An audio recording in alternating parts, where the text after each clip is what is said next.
하나님 말씀은 로마서 8장 9절에서 14절입니다. 만일 너희 속에 하나님의 영이 거하시면 너희가 육신에 있지 아니하고 영에 있나니 누구든지 그리스도의 영이 없으면 그리스도의 사람이 아니라. 또 그리스도께서 너희 안에 계시면 몸은 죄로 인하여 죽은 것이나 영은 의를 인하여 산 것이니라.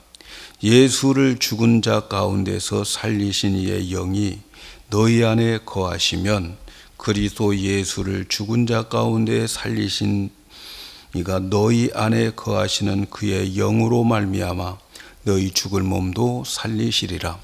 그러므로 형제들아, 우리가 빚진 자로 돼 육신에게 져서 육신대로 살 것이 아니니라. 너희가 육신대로 살면 반드시 죽음을 것이로되 영으로서 몸의 행실을 죽이면 살리리니 무릇 하나님의 영으로 인도함을 받는 그들은 곧 하나님의 아들이라. 아멘. 진정 하나님의 아들입니까? 이렇게 정해봤습니다. 우리가 교회 할 때에 흔히 많은 사람들이 건물을 교회로 생각을 합니다. 그런데 교회는 건물이 교회가 아니에요.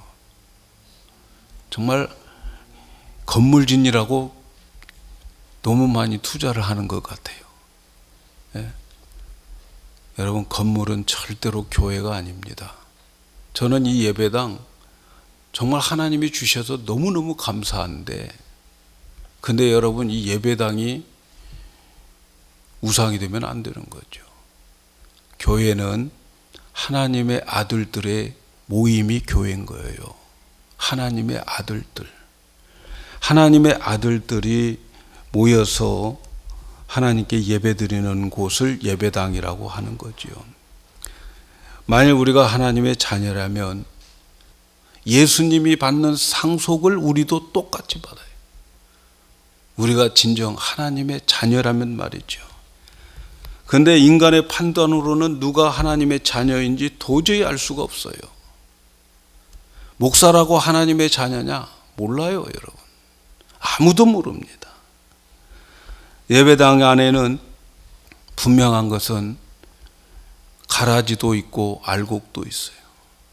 가라지 같은 성도도 있고 알곡 같은 성도도 있어요. 그 예수님께서 알곡을 뿌렸는데 가라지가 막 더 많이 성장한 거예요. 뽑을까요? 뽑지 말라는 거예요. 왜? 두 가지 이유예요. 하나는 그 가라지같이 보이지만 결국은 알곡인 게 있어요. 또 알곡같이 보이지만 결국은 가라질 수 있어요. 바울 같은 사람은 가라지 같은 알곡이에요. 예수님 핍박하고 하나님 원수 노릇했던 자가 바울인데 가라진 줄 알았는데 나중에 보면 알곡이에요. 유다 같은 사람은 알곡인 줄 알았는데 나중에 알고 보니까 가라지요. 그래서 놔두라는 거예요.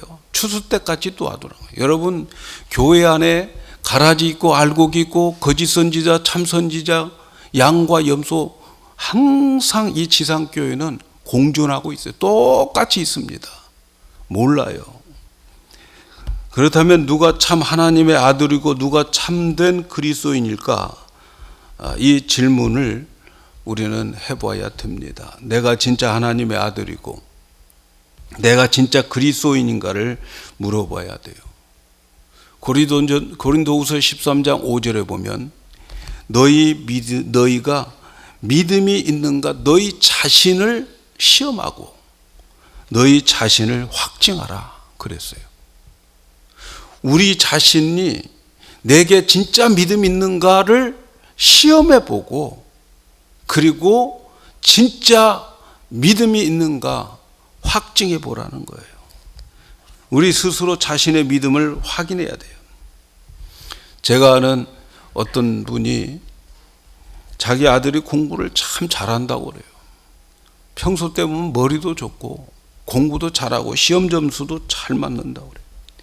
저도 그 말을 믿고 그 아들에게 만날 때마다 야, 너 공부 잘한다며 칭찬해 주었어요. 그리고 그 부모님께도 좋으시겠다고 부러워했어요. 그런데 어느 날 전화가 왔어요. 한 11월쯤 됐나? 특목고 시험을 봤는데 떨어졌다는 거예요. 아니, 공부를 그렇게 잘했다는데 시험에 떨어졌다는 거예요. 무엇이 잘못된 것 아니냐는 거예요. 우리 아들 공부 잘하는데 시험 떨어졌어요. 분명히 합격해야 할 아이일 것이라고 생각했다는 거죠. 그분은 속은 거죠. 잘하고 있는 줄 안 거죠. 그 분의 문제가 뭐예요? 우리 아이 미리 점검하고 테스트를 해보았어야 돼요. 요즘같이 말이죠. 모의 테스트 많이 하다. 공짜로 하는 데도 많잖아요. 거기 한번 데려가서 시험 한번 보면 내 아들 얼만큼 공부하고 있는지 실력을 알 수 있을 텐데 시험에 테스트 해보지 않았다는 거죠. 우리의 믿음을 우리도 테스트를 살아있을 때 해봐야 돼요. 죽어서 아니다 하면 끝나는 거예요. 살았을 때 우리의 믿음을 테스트 해봐야 돼요. 왜냐하면 자신이 속을 수가 있기 때문에 그래요. 내가 예배당에 나왔기 때문이라고, 내가 교회 봉사에 참여했기 때문이라고, 내가 이것 했기 때문이라고 우리는 스스로 속을 수 있어요. 다른 사람 몰라요. 오직 자신만 아는 거예요. 나만 알아요. 내가 천국 갈 수 있는 믿음이 있는지 없는지 자기 자신을 테스트 해봐야 돼요. 우리는 믿음으로 천국 갑니다. 착한 일 했다고 천국 가는 게 아니에요. 덕 많이 쌓았다고 천국 가는 게 아니에요. 오직 예수님을 영접하고 그리고 그분을 믿는 믿음을 가져야 천국을 가는 거죠. 그런데 그날에 믿음이 부도날 수 있어요. 여러분, 저는 목회하면서 제일 부러운 사람이 누구냐면 제가 장례식 치러주는 그분이에요. 저분은 믿음 끝까지 지켰어요. 그리고 천국에 환송 예배를 드려주는 거예요. 우리는 끝까지 믿음 지킬 수 있다는 보장 없어요, 여러분. 그래서 저는 제가 장례식을 치르고 있지만 제일 부러운 사람, 제가 보기에 믿음 지키고 저렇게 환송 예배 드릴 수 있는 그 사람 너무너무 부러워요. 여러분, 우리는 장담할 수 없어요. 우리의 믿음을 우리가 테스트해 봐야 돼요. 그런 말이 있잖아요. 천국에 가면 세 가지 놀란다고. 첫 번째는 분명히 천국에 와 있어야 할 사람이 안 보이는 거예요. 천국에 안 왔어. 그렇게 잘 믿고 그렇게 봉사하고 그렇게 예배 빠지지 않고 참여했는데 안 왔어. 왜 그럴까? 놀라는 거죠. 두 번째 놀라는 것은 안 와야 할 사람이 천국에 와 있는 거야. 저 사람 세상에 살 때 보면 도저히 천국 갈 사람이 아닌데 천국에 와 있더라는 거예요. 그래서 놀라고. 그리고 마지막 세 번째는 자기 자신이 천국에 있다는 사실에 놀란다는 거예요. 여러분, 성경은 예수님을 영접하는 것을 믿음이라고 말해요. 예수님을 내 마음에 영접하면 내가 하나님의 자녀가 된다고 요한복음 1장 12절에 말씀하고 있잖아요. 영접하는 자, 곧 그 이름을 믿는 자에게는 하나님의 자녀가 되는 권세를 줍니다. 믿음으로 가는 거예요. 믿음으로. 천국의 믿음으로 갑니다. 교회는요, 예수님을 영접한 사람들이 와서 예배 드리는 곳이에요. 예수님을 영접하지 않았어도 교회에 오면 예수님을 영접해야 되는 곳이 교회지요. 그런데 예수님을 영접한다고 하는 것이 뭐예요? 예수님이 나의 죄를 위해서 십자가에서 죽으시고 부활하신 예수님을 마음에 영접하고 그분을 나의 삶의 주인으로 모시는 것, 이게 영접이에요. 그리고 이것을 믿음이라고 그러는 거예요. 그런데 여러분, 이렇게 예수님을 고백하고 영접하고 믿는 것은 절대로 내 의지, 내 노력, 내 마음 먹어서 그렇게 되는 게 아니라고 성경은 말하고 있어요. 여러분, 예수 믿는 것 절대로 내 마음대로 되는 게 아니에요. 여러분, 예수 믿는다고 하는 것은 하나님의 엄청난 능력이 나를 덮어 씌웠기 때문에 예수를 믿는 거예요. 그래서 고린도전서 12장 3절에 보면, 그러므로 내가 너희에게 알게 하노니 하나님의 영으로 말하는 자는 누구든지 예수를 저주할 자라 하지 않고, 또 성령으로 아니하고는 누구든지 예수를 주라치라고 고백할 수 없다는 거죠. 성령이 아니고는 예수를 믿을 수가 없어요. 여러분, 내가 예수 믿고 싶다고 믿은 게 아니에요. 내가 예수 믿어야 되겠다고 해서 믿는 게 아니에요. 성경은 성령께서 나를 믿게 해 주셨다 하는 거지요. 우리가 예수를 믿는 것은 그래서 성령님이 내 마음에 오셔서 내 마음에서 예수를 믿도록 마음을 주셨고, 또 그분을 믿어지도록 내 생각을 주셨기 때문에 내가 예수를 믿는 거예요. 그것을 거듭난 것이라는 거예요. 거듭난 것 절대로 땅에서 난 게 아니에요. 위에서부터 난 거죠.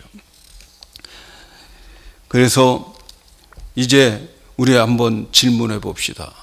자기 자신에게, 나는 예수를 믿는 믿고 하나님의 아들이 되었는가? 나는 하나님이 인정하는 그리스도인이 되었는가? 왜 내가 하나님의 아들이고 왜 내가 그리스도인일까? 우리 한번 자신에게 질문을 하고 오늘 말씀을 우리 함께 상고했으면 좋겠어요. 오늘 우리가 읽은 본문에는 이 대답을 해줘요. 이 말씀을 통해서 진정한 하나님의 아들이 왜 아들인가, 왜 그리스도인인가를 우리에게 가르쳐 주고 있어요. 오늘 말씀을 들으면서 내가 정말 하나님의 참 아들인가, 내가 진정한 그리스도인인가 한번 테스트를 해보고 자기를 발견하고 확실한 믿음을 가지는 그런 시간 되기를 축복합니다.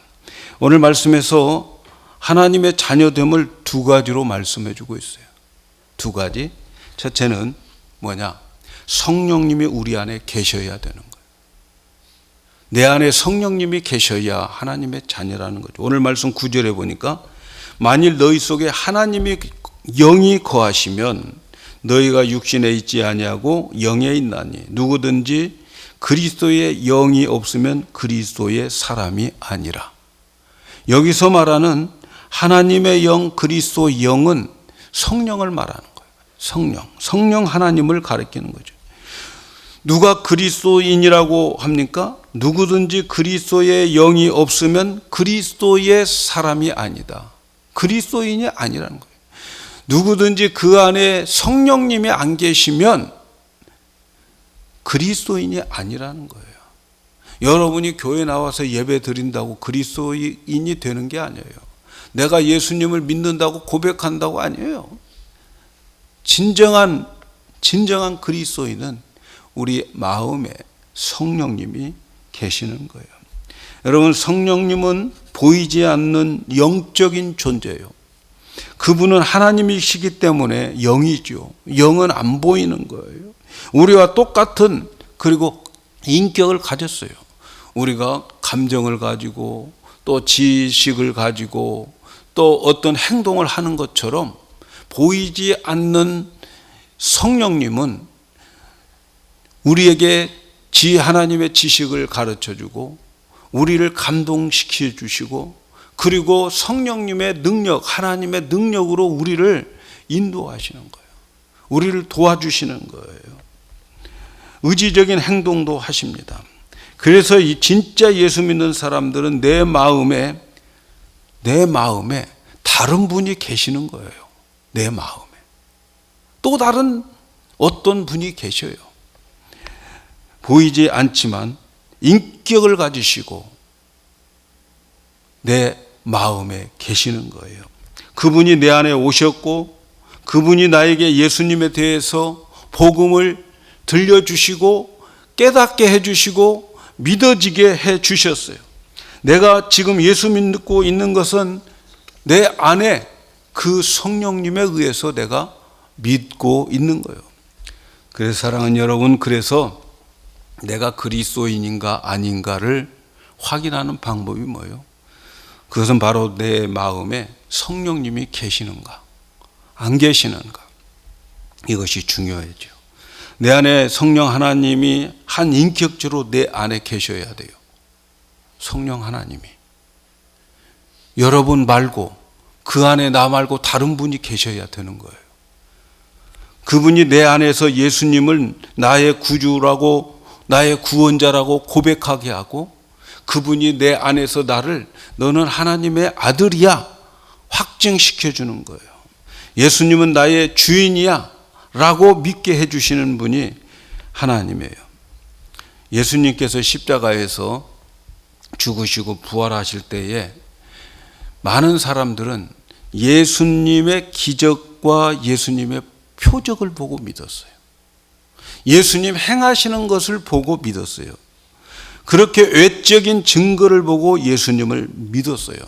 그런데 잘 들으세요. 그런데 말이죠, 이 예수님이 승천하시고 성령님이 오신 후에는 더 이상 기독교는 외적인 종교가 아니에요.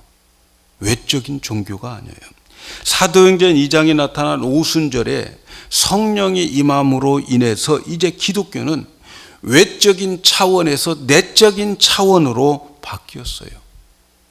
세상 사람들은, 세상의 종교는 외적인 거예요. 보이는 거. 뭐 참선을 한다든가, 뭐 절을 한다든가, 착한 일을 한다든가, 그런 것이 세상의 종교예요. 그러나 예수님이 가시고 승천하시고 이제 성령님이 오시고 난 후부터는 기독교는 보이지 않는 내적인 종교가 되는 거예요. 이제 성령님이 우리 마음에 오셔서 다른 사람들은 볼 수 없고 나와 하나님과의 관계 속에서 그 성령님을 만나게 되는 거예요. 그래서 기독교의 종교는 이제는 외적인 차원에서 내적인 차원으로 바뀌는 거예요, 여러분. 우리가 겉으로 보면서 저런 행동, 저 이런 행동, 이런 것은 결국은 어디에서부터 시작되느냐? 내 안에 계신 성령으로부터 시작되어지는 거예요. 그래서 여러분, 기독교는 외적인 종교가 아니에요. 여러분이 아무리 겉으로 봤을 때 저 사람 진짜인 것 같아도 내 안에 계시는 그분이, 성령님이 거하여 주셔야 되는 거예요. 절대로 기독교는 외적인 종교가 아닙니다. 성령님이 내 안에서 말씀해 주시고 내 마음에서 가르쳐 주시고 하나님의 음성을 깨닫게 해 주시고, 그래서 성령님이 내 안에 마음을 주셔야 순종하게 되고, 그리고 성령님께서 내 안에서 가르치고 깨우쳐 주실 때에 내가 예수님의 성품으로 만들어지는 거예요. 내 안에 계신 성령님의 역사예요. 성령님의 역사. 그리고 그렇게 하나님께서 나에게 복을 주실 때에 내 안에서 나에게 말씀하시고 그 말씀을 들을 수 있는 귀를 허락하여 주시고, 그리고 그 말씀을 붙잡고 기도할 때에 그 기도를 들으시고 하나님 일하시고 하나님 우리에게 복을 주시는 거예요. 잘 따라오고 있죠? 오늘날 많은 사람들이 외적인 것으로 기독교를 접근합니다. 이 사람 봐라, 이렇게 훌륭한 사람인데 성경 말씀을 붙잡고 살아가지 않느냐. 우리는 어떤 사람, 이렇게 훌륭한 사람이 예수 믿는다, 외적인 것 내밀어 가지고 기독교를 접근하려고 하는데 아닙니다, 여러분. 기독교는 내적인 종교예요.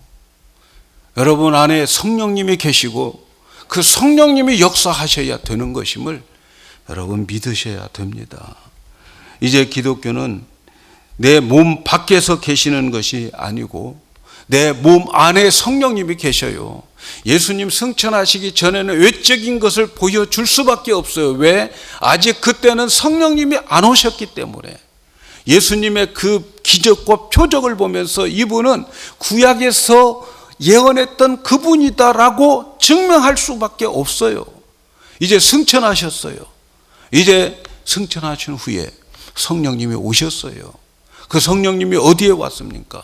여러분 이 예배당 건물 안에 왔습니까? 아닙니다. 성령님은 우리의 마음에 오셨어요.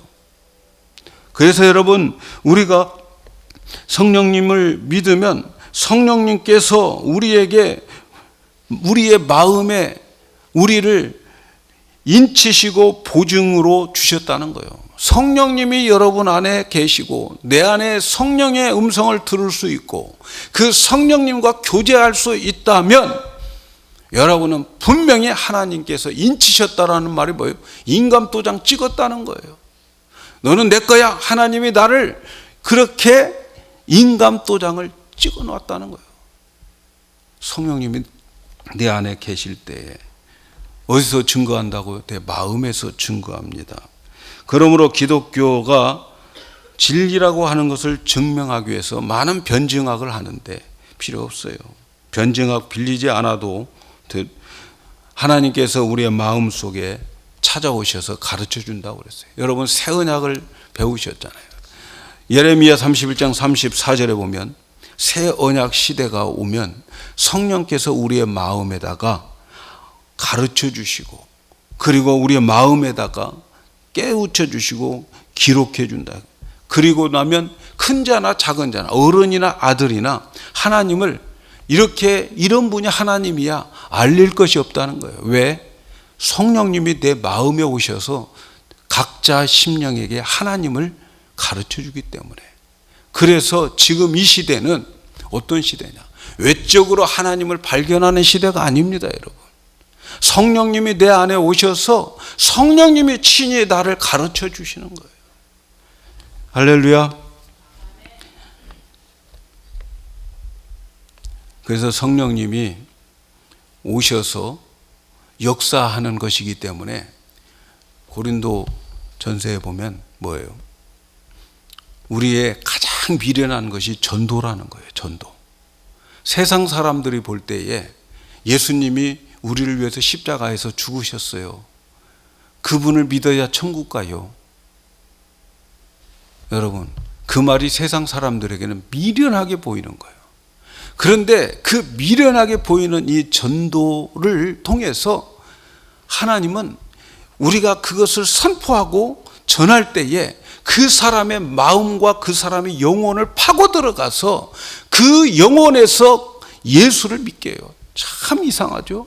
아프리카에 가서 선교하는 사람들의 이야기를 들어보면 그 사람들이 뭘 합니까? 그런데 가서 예수의 십자가의 복음을 전하면 그들의 마음속에서 진심으로 믿어지게 하신다는 거예요. 왜? 성령님은 마음에서 역사하기 때문에 그렇게 되어지는 거지요.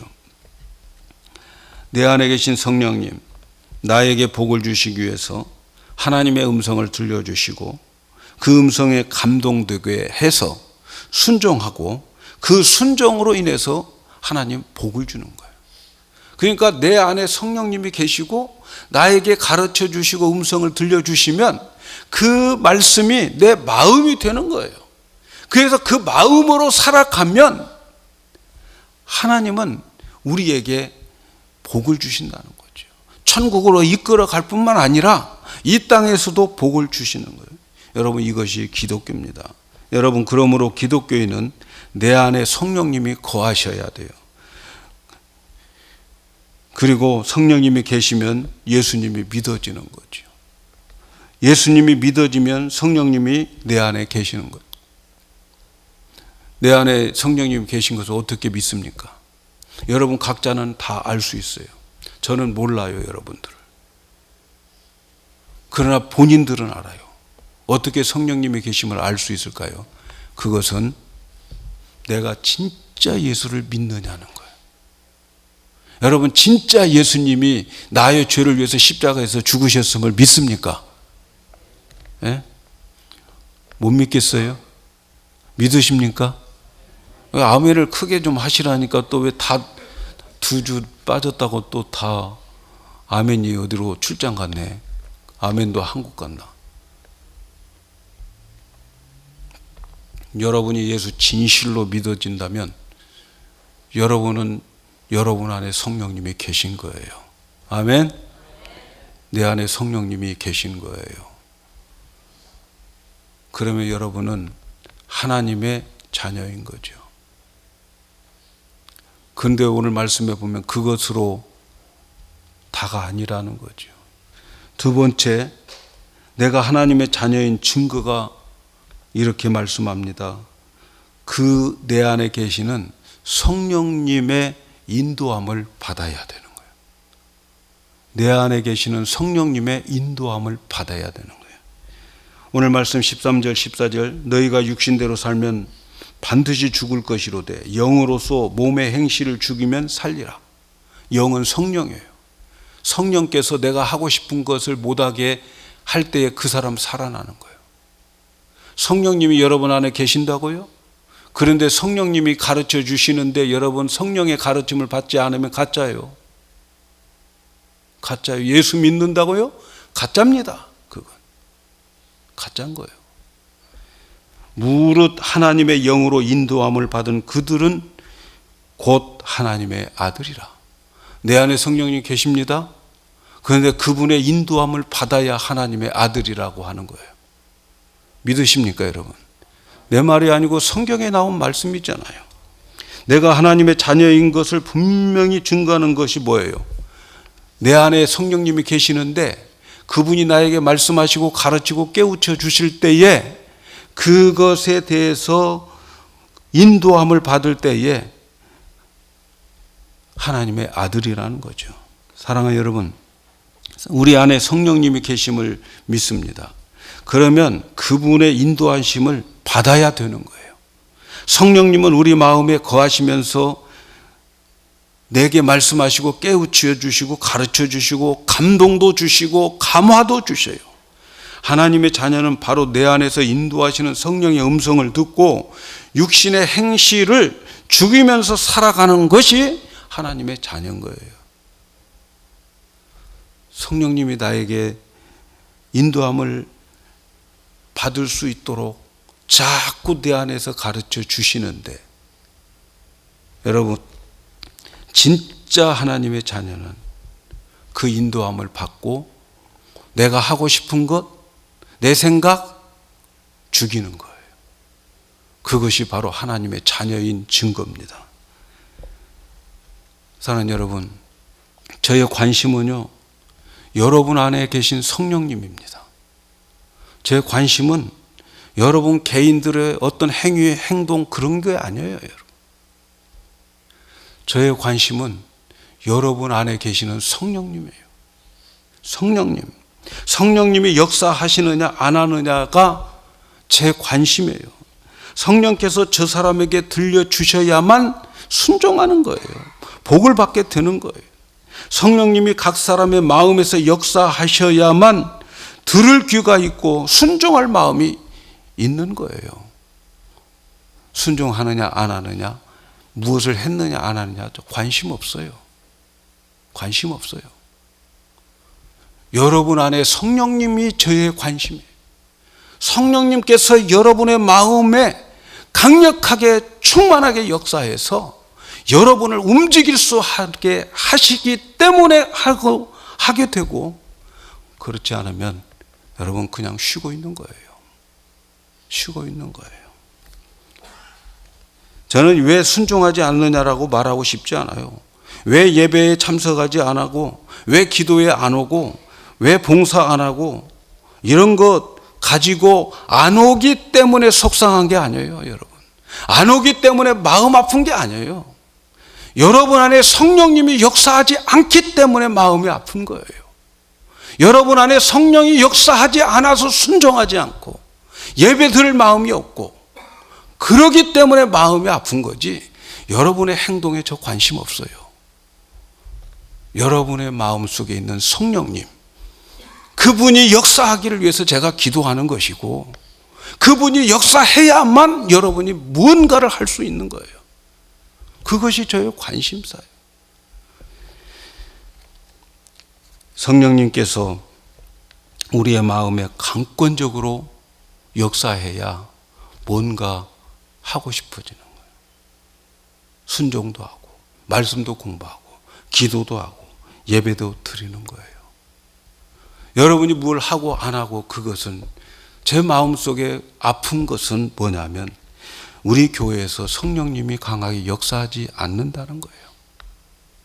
여러분, 지난 제가 가기 전에 여러분에게 말씀을 드렸어요. 부흥이 뭐냐? 부흥이 뭡니까? 숫자가 많이 불어나는 게 부흥입니까? 아니에요. 하나님의 일하심이 부흥이에요. 성령님이 우리 각 심령 속에서 일하셔서 내 마음을 뒤집어 놓고 갈아엎어 놓고 굳은 마음 부드럽게 만들고, 그래서 그 성령의 역사가 있을 때에 여기에 순종하는 사람, 예배하는 사람, 기도하는 사람, 공부하는 사람, 전도하는 사람, 봉사하는 사람이 생기는 거예요. 이것이 중요한 거예요.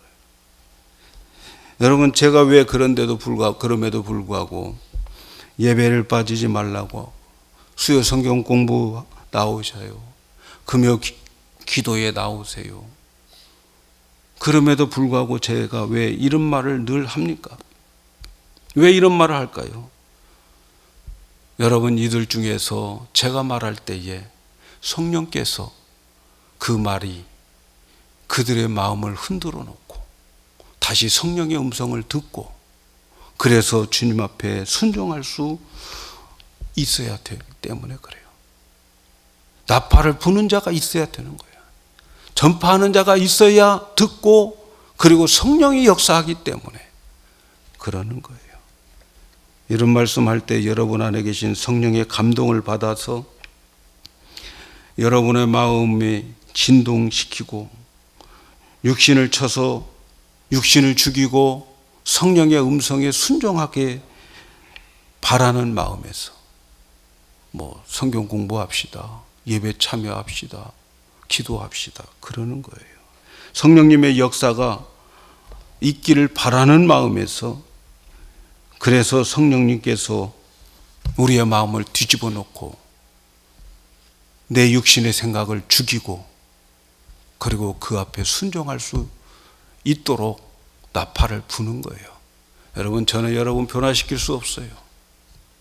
제 능력으로 여러분들을 어떻게 만들 수가 없어요. 저는 하나님의 나팔수입니다. 메신저예요. 말씀을 전하고 그 다음에는 여러분 안에 계신 성령님이 역사하는 거예요. 사랑하는 여러분, 하나님의 자녀는 성령이 내 마음에 계십니다. 반드시 성령님이 내 마음에서 가르쳐 주시고 깨우쳐 주셔요. 그런데 우리는 그 음성을 무시하고 외면하고 가볍게 여깁니다. 옛날이나 지금이나 성경을 보면 명목상 그리스도인들이 많다고 합니다. 그러나 이 세상에 누구도 진짜 신자인가 가짜 신자인가 아무도 못 가려요. 오직 하나님만 아셔요. 오직 여러분만 아셔요. 제가 말씀을 증거해도 여러분 마음속에 성령님께서 여러분의 마음에 감동시켜 주시고 여러분의 마음에 가르쳐 주시고 순종할 수 있게 하신 분은 여러분 안에 계신 성령님이에요. 저는 여러분 변화시킬 능력 없어요. 성령님의 역사가 있느냐 없느냐, 이것이 관건인 거죠. 그러나 우리는 내 자신을 점검해 볼 수 있잖아요. 내가 날마다 내 안에 계신 성령의 인도함을 따라 살아가는지 우리 각 심령들이 알고 있잖아요. 내 자신이 알고 있지 않습니까? 내 안에 성령님을 믿고 그분을 의지하고 그분에게 물어보면서 그분의 인도하심을 따라 살아가고 있다면 분명히 여러분은 하나님의 아들이고, 그리고 하나님의 모든 축복을 받아 누릴 것입니다. 여러분은 하나님이 예비해 놓으신 모든 축복을 받고 누리고 나눠주게 될 거예요. 날마다 성령의 열매를 맺게 되고 하나님이 예배하신 축복을 받으며 살아갈 거예요. 여러분, 성령님께서 말할 수 없는 기쁨을 주시고 말할 수 없는 평강을 주시고, 그리고 여러분의 기도가 즉시 응답받을 겁니다. 성령의 인도함을 받은 사람들, 그렇게 될 것입니다. 그런데 만일 성령의 감동도 있고 가르침도 있고 주님의 음성을 듣지 않으면 어떻게 될까요? 대부분 보면 2단계예요. 가르쳐 주는데, 예배 시간에 설교 들을 때, 공부할 때 감동이 오는데, 그런데 순종이 없어요. 여러분, 성령님은 우리의 똑같은 인격을 가지시고 내가 성령의 음성을 듣고 있고 깨달았지만은 감동이 왔지만은 내가 순종하지 않을 때 성령님은 인격체시기 때문에 내 안에서 탄식하고 있습니다. 여러분 탄식하는 게 뭔지 아십니까? 탄식해 보죠. 성령님 탄식하는 그러면 안 되는데 그래서 말할 수 없는 탄식으로 우리를 위해서 기도해 주신다는 거예요. 에베소 4장 30절에 보면 하나님의 성령을 근심하게 하지 말라고 그랬어요. 어떤 때 성령님이 근심합니까? 내 안에서 가르치고 내 안에서 말씀하시고 내 안에서 감화 감동 주심에도 불구하고 그것을 거절할 때에, 순종하지 않을 때에 성령님 근심합니다. 근심. 성령을 근심하게 하지 말라고 그랬어요. 내 안에 계신 성령님이 근심하면 어떻게 될까요? 탄식하시면 어떻게 될까요, 여러분? 여러분, 내 안에 계신 성령님이 근심하고 탄식하면요, 기쁨이 없어요. 우울병 걸립니다. 늘 어두워요. 뭔가 불안해요. 왜 그럽니까? 내 안에 계시는 성령님이 탄식하고 계시고 근심하고 계시기 때문에 그래요. 여러분, 혹시 그런 경험 하신 적 있습니까? 성령님께서 나에게 분명히 말씀해 주셨는데 내가 그 음성을 순종하지 않고 내 마음대로 내 육신의 생각대로 그냥 이렇게 살아갈 때에 여러분 어딘가 모르게 내 마음에 불안하고 어둡고 기쁨이 없고 그런 거 경험해 보시지 않았습니까? 왜 그럴까요, 여러분? 왜 교회에 와서 기쁨이 없어요? 왜 하나님께 예배하는데 기쁨이 없고? 하나님 전능하신 하나님 우리 아버지인데 왜 기쁨이 없어요? 성령을 근심하게 하기 때문에, 성령님 탄식하고 계시기 때문에 그러는 거예요. 오늘 이 시간에 여러분 마음속에 기쁨도 없고 근심이 있고 어둡고 불안하고 그러신 분들은 오늘 이 말씀 잘 기억하세요. 성령님이 내 안에 정말 계셔서 말씀하고 가르칠 때 내가 순종하고 있는지. 그래서 여러분, 성령님이 우리 안에 계시면서 탄식하고 근심하고 그러다가 결국은 성령님은 어떻게 하십니까? 성령님은 이제는 징계하는 거예요. 회초리를 듭니다. 여러분, 히브리서 12장 6절 7절에 보니까 주께서 그 사랑하시는 자를 징계하시고 그의 받으시는 아들마다 채찍질 하심이니 하였으니 너희가 참음은 징계를 받기 위함이라. 하나님이 아들과 같이 너희를 대우하시니 어찌 아비가 징계하지 않는 아들이 있겠느냐. 여러분, 하나님이 내가 성령을 거스리고 성령을 근심케 하면 하나님이 나를, 성령님이 능력으로 나를 징계하고 채찍질해 회초리를 들어요. 여러분, 우리가 어렸을 때 자녀들 위해서 회초리 드는 것은 왜 회초리를 듭니까? 죽이려고 듭니까? 아니잖아요. 왜 매를 듭니까? 자식 죽이려고 매 듭니까? 아니잖아요. 깨우쳐서 가르쳐서 내 자식이니까 그런 거 아닙니까? 하나님께서 우리에게 성령을 주시고 그 성령의 감화 감동을 받지 않으면 어떻게 됩니까? 근심하고 탄식하고 그러다가 안 되고 안 되면 어떻게 회초리를 징계하십니다. 여러분, 하나님이 징계하실 때 첫 번째 징계, 제일 저급한 징계가 뭔지 아세요? 물질 뺏어가는 거예요. 여러분, 물질 뺏어가는 것이 하나님의 징계 중에서 최고로 낮은 징계라는 것을 아셔야 돼요. 물질입니다. 물질 뺏어가요. 그 다음에 그래도 정신 못 차리면 어떻게 하는지, 그 다음에는 질병으로 채찍질합니다. 병들어요. 병들어가지고 채찍질합니다. 여러분, 우리가 돈이라고 하는 것도 건강할 때는 재산이에요. 그러나 여러분 아프면 그 돈 유산인 걸 아시기 바라요. 그건 내 돈 아니에요. 누군가가 가져갈 돈이에요. 가져갈 돈. 그래서 두 번째는 더 큰 게 뭐예요? 돈 많으면 뭐합니까? 돈 쓸 건강이 안 되는데 두 번째는 건강이에요. 그 다음 세 번째 하나님 징계는 데려가시는 거예요. 이 땅에 더 이상 둘 필요가 없어요. 두면 더 죄지니까 그 사람 데려가는 거예요, 여러분.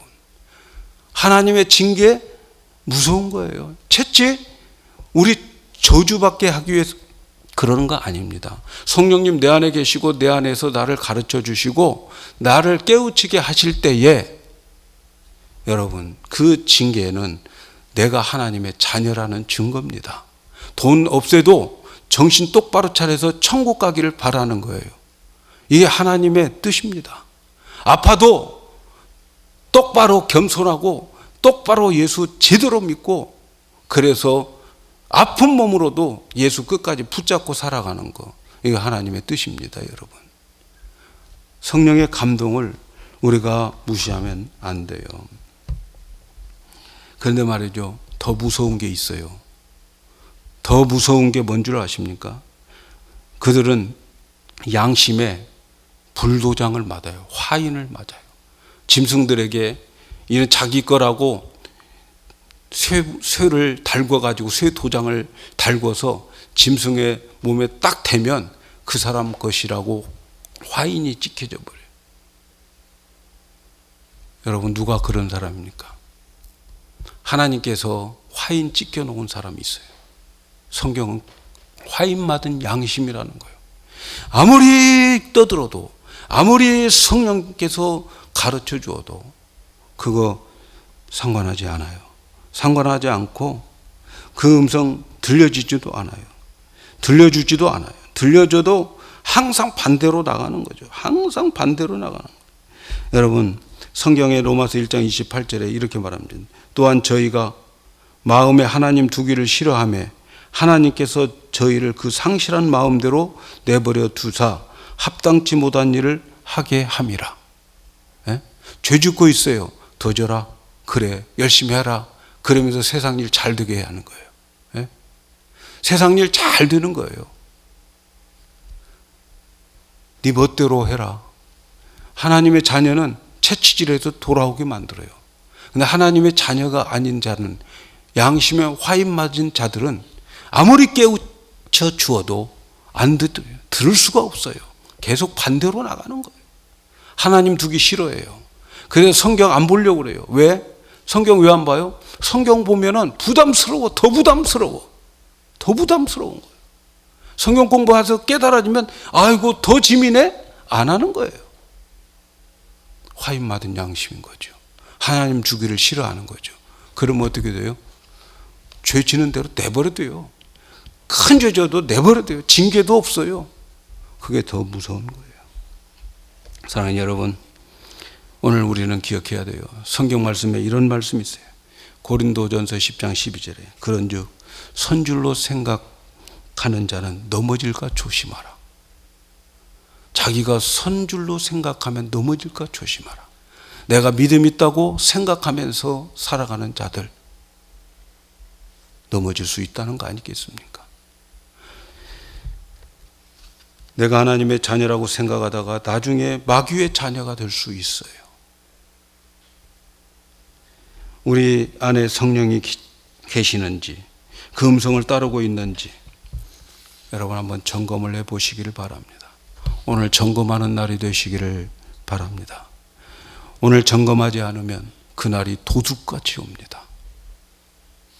그날이 언제일지 모르지만 도둑같이 와요. 도둑이 뭐 간다고 미리 알려주고 갑니까? 몰라요. 저는 우리 교회가 성령께서 강하게 역사하는 교회가 되기를 기도하고 있습니다. 여러분의 행동에 상관없어요. 성령님이 여러분 각 심령 속에서 강하게 역사해서 성령에 움직이는 사람들, 성령의 이끌림을 받은 사람들, 그런 교회가 되기를 위해서 저는 기도합니다. 여러분도 함께 기도해 주시기를 바랍니다. 우리의 신앙생활의 승리는 성령의 도움 없이는 안 돼요.